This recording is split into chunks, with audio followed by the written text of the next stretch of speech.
Je pense que la Constitution actuelle peut être améliorée. Et voilà pourquoi je pensais qu'il faut laisser ce débat se dérouler dans le pays, au niveau des partis politiques, pas seulement, au niveau de la société civile, au niveau du peuple tout entier.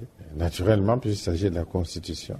Et à l'issue de ce débat, il faut que le peuple tout entier se prononce par référendum. Oui. Et sur quel point en particulier est-ce que cette Constitution pourrait être améliorée? Sur beaucoup de points. Je vais vous prendre un exemple. Le président de la République ne peut pas dissoudre l'Assemblée. L'Assemblée ne peut pas émettre des motions de censure contre le gouvernement. Aujourd'hui, l'Assemblée est tenue majoritairement par le parti au pouvoir et ses alliés aujourd'hui. Si un dirigeant de l'opposition arrivé aux affaires à l'issue des élections 2016, eh bien, il ne pourrait même pas gouverner. Il ne pourrait pas gouverner parce qu'il ne peut pas dissoudre l'Assemblée pour appeler à d'autres élections. Je donne un exemple, il y en a plusieurs. Et si la Constitution était changée, est-ce que cela rendrait possible pour vous de vous représenter l'année prochaine? Ça, c'est une autre histoire.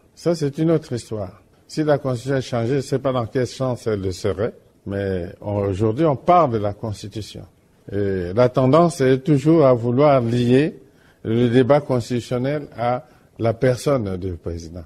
Non, il faut parler des institutions et de l'avenir de ces institutions pour qu'elles soient stables, durables.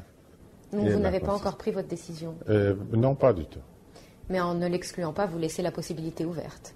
C'est le commentaire que vous faites. Qu'est-ce que vous avez pensé des commentaires d'autorités américaines et françaises sur le débat justement sur les changements de constitution en Afrique? On a entendu des commentaires des États-Unis sur la RDC, de la France sur le Congo-Brazzaville. Bon, mais je suis quand même pour le respect de la souveraineté des États et le droit que les peuples ont de disposer d'eux-mêmes et la non-ingérence directe dans les affaires intérieures des autres États. Qu'est-ce que vous avez pensé des événements au Burkina Faso? Mais c'est la réalité de la situation de ce pays-là qui a donné ces résultats. Mais on a vu d'autres résultats en Égypte, d'autres résultats en Tunisie, d'autres résultats en Libye. Vous voyez que ici et là, les choses n'ont pas toujours été reluisantes. On ne peut pas dire que le désastre en Libye est une bonne chose. Je voudrais parler un peu de vos relations avec la RDC voisine. Il y a eu des dizaines de milliers, peut-être même des centaines de milliers de ressortissants de la RDC qui ont été expulsés du Congo-Brazzaville l'année dernière. Parmi eux, il y avait aussi des femmes et des enfants. Vous avez dit à l'époque où les autorités brazzavilloises ont parlé d'une opération contre la criminalité. Cependant, les méthodes d'expulsion et aussi l'ampleur de ces expulsions ont été critiquées. Votre pays a promis une enquête sur les conditions d'expulsion, sur d'éventuels abus des droits de l'homme. Où en est cette enquête? Je crois qu'il y a eu quand même des abus de langage autour de cette question.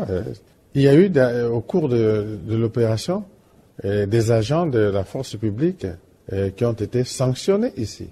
Il faut aussi dire que s'il y a des milliers de ressortissants de la RDC parce que dans une situation irrégulière ici ont été renvoyés à RDC, il y a encore de centaines de milliers de ressortissants de la RDC qui sont au Congo.